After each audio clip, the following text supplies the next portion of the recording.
and welcome to Terra TV. Today we are at Scare Kingdom Screen Park to take a look at the construction of a brand new set for October 2013, Manormortis. We'll be talking to the Chief Creative Executive, Karl, and to the Director of Imagineering, Lofthouse.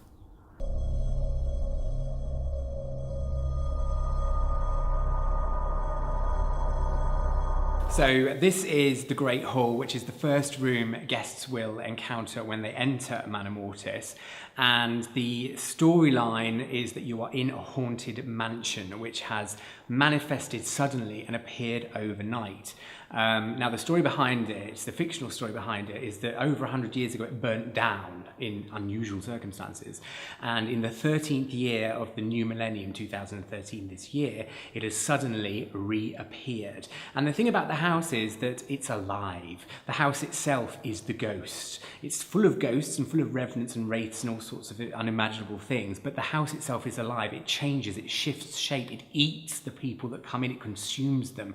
And that means that every year we have the option to be flexible, and it's been designed in such a way that it's basically built in 4 quadrants, so 4 separate sections, which we can switch the navigation around and make the way that guests experience the attraction totally different with very limited construction changes.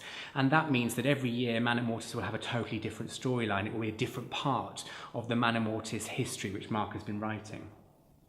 Yes, as Jason said, I've been writing the overall storyline and going back in history of Manormortis. We are actually currently this year in the Victorian period of Manormortis. Next year we'll be going a bit further back in time, and we will keep going back and changing the storylines of different people who've actually lived in the house.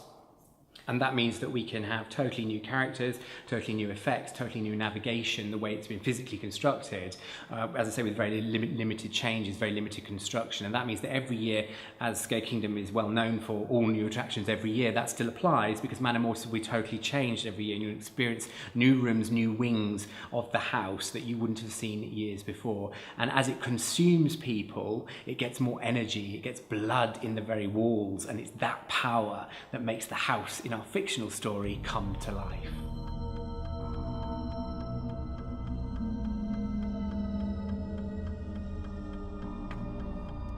So tell us a bit about the theming of the different rooms that you've got. Well, we've actually got 15 different rooms inside Manormortis. It really is a huge production.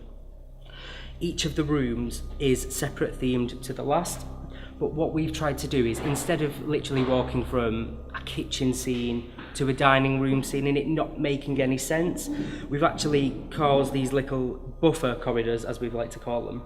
So the little corridor will be themed to maybe something as though you're walking behind the walls, just to make sense of you going from one area to another without just kind of going from scene to scene to scene.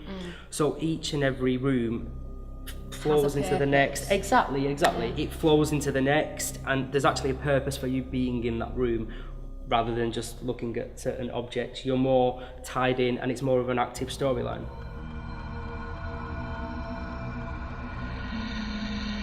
So this is your garden area. Yes. Do you want to tell us a little bit about what's going to happen in here? Yes, I'll give you and your viewers a little teaser. This is the only room I will explain a little bit more about what happens. The guests actually enter from the far corner, and as you can see on the outskirts, there are these large pillars. This area is going to be a kind of indoor-outdoor conservatory area. So as the guests enter, there will actually be real trees around the outside, all hooking over, all coming over. There's like large windows.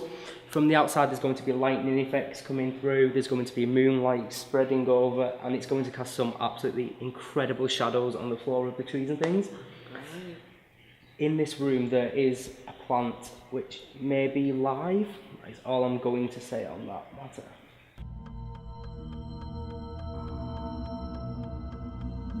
Right, what room are we in now? We are in the museum of the house.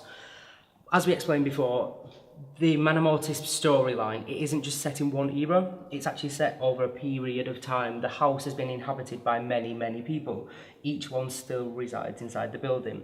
So at one time there was a collector who used to own the house, who is the master of the house. So this room is his kind of shrine, if you will. It's full of all oddities and weird, crazy things.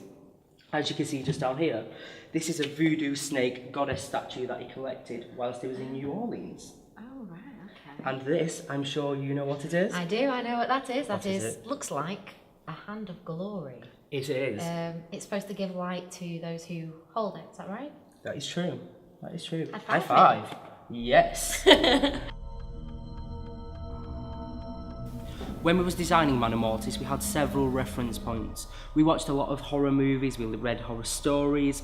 A lot of the time we looked at the things like The Woman in Black and different haunted house stories. One of the main focus points that we actually had was the Borley Rectory, which is actually Britain's most haunted house ever. Well, it was the most haunted house ever until Manormortis was built. And I think this might just pass that. We've been working on Manormortis for around 18 months. 18 months ago, the kind of storyline was devised and the theme was decided and locked. And after that, one of the first things that happens is our buying team scour the world, literally, online mostly, for unusual items and things that would fit in with the story. Now, we've never done this before in any of our shows, never gone into so much detail as we are with Manormortis, because it's the UK's newest permanent scale attraction. So these are things that we have sourced. Now, this one is a genuine item. This is a real antique from Haiti, and the stories behind this one is basically associated with different kinds of curses. It's supposed to be very, very unlucky.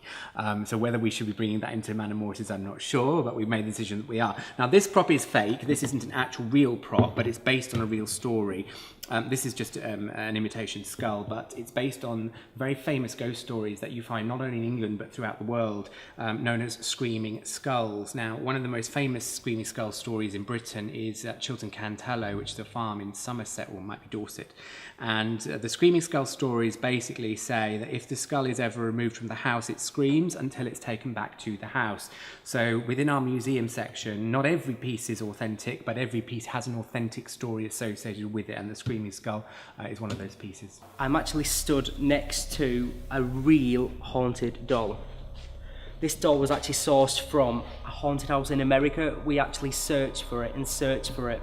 And when I say haunted house, I don't mean a scare attraction, I mean a real haunted house. A lot of the props that we have, some of them are even 200 years old or so, and a lot of them have actually got haunted stories attached to them, which just makes them more unique, I suppose.